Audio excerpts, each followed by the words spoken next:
I want to add my word of welcome to all of you that have come tonight. It's a wonderful place to be.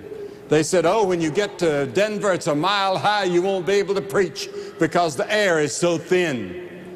Last night I wanted to preach on another hour. But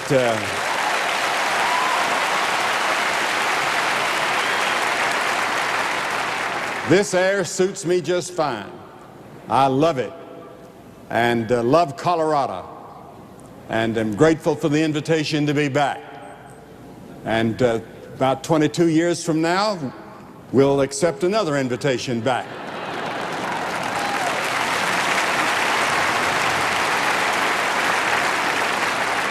They'll roll me in a wheelchair out. Now tonight, the 102nd Psalm, and beginning with verse 5. Well, say just 6. I'm like a pelican of the wilderness. I'm like an owl of the desert.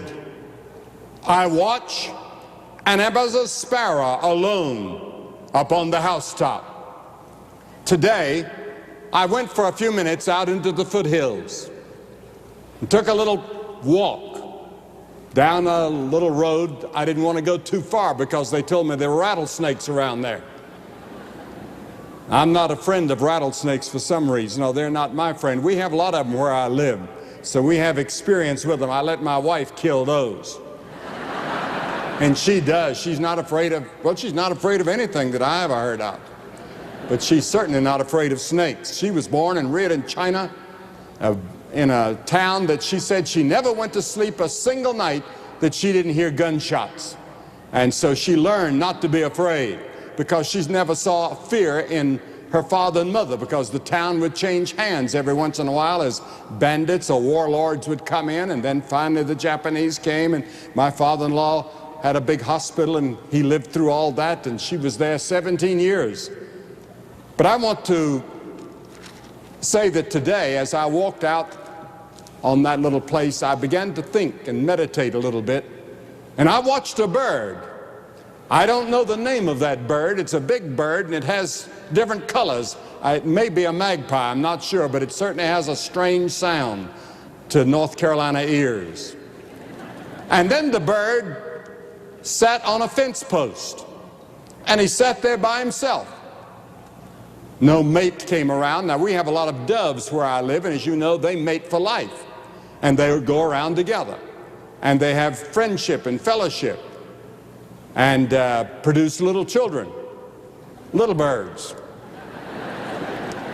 And, but this bird today seemed to be all alone. And I thought about this passage of Scripture that's found in the 102nd Psalm. I'm like a pelican in the wilderness. I'm like an owl in the desert. I watch and am as a sparrow alone upon the housetop. You know, tonight there are many lonely people here. Many single people in the city of Denver. 51% of your population is single. And many of those people are lonely. And one of the supreme problems of modern society is loneliness. The modern city is a lonely place. Here in America, 70% more people are living alone in one-person dwellings than 10 years ago.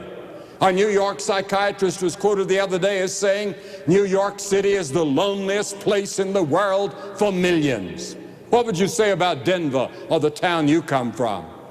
An American university study reported that university students are the loneliest people in the United States, followed by divorced people.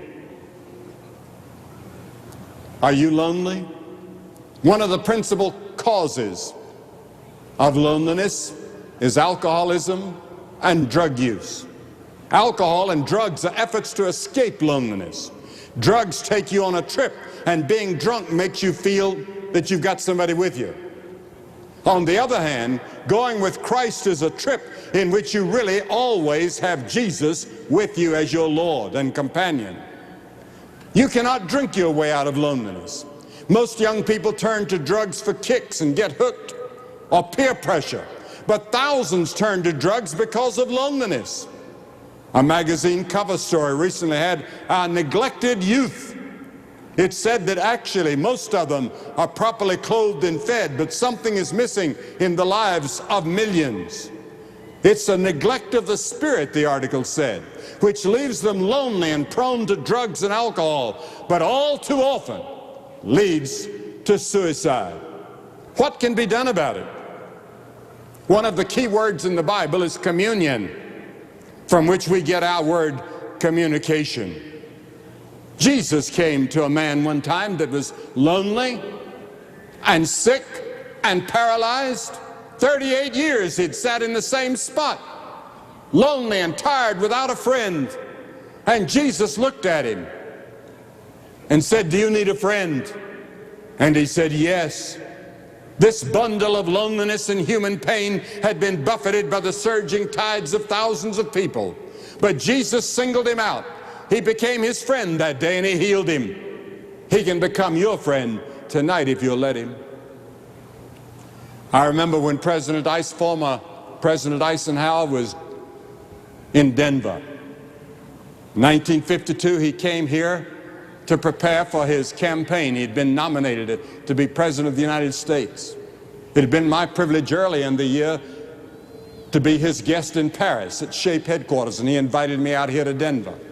And I came out here and spent some time with him. I gave him a red Bible, which was remarked about in the press because he always kept it at his bedside. And I suggested to him that he join a church. He said, "No," he said, "I don't belong to a church," but he said, "If I join now, it would look political." He said, "I promise you that as soon as the election is over, win or lose, I'm going to join a church." And I said, "What denomination do you think you'd be?" He said, "Well, I don't know," but he said, "My wife is Presbyterian." He said, "Do you know any good Presbyterian churches in Washington?" And I said, "Yes, I certainly do." To make a long story short, he joined a church, and the minister baptized him publicly. As President of the United States, he took a public stand for Christ, and he chose as his favorite hymn, "What a Friend We Have in Jesus." What a friend we have in Jesus was his favorite hymn. Loneliness is an inner dimension. It's a thirst of the Spirit. And the root of loneliness are within each of us tonight. A poll recently revealed that fear and loneliness take over a child's life when a parent suddenly vanishes from the scene. Whether it's a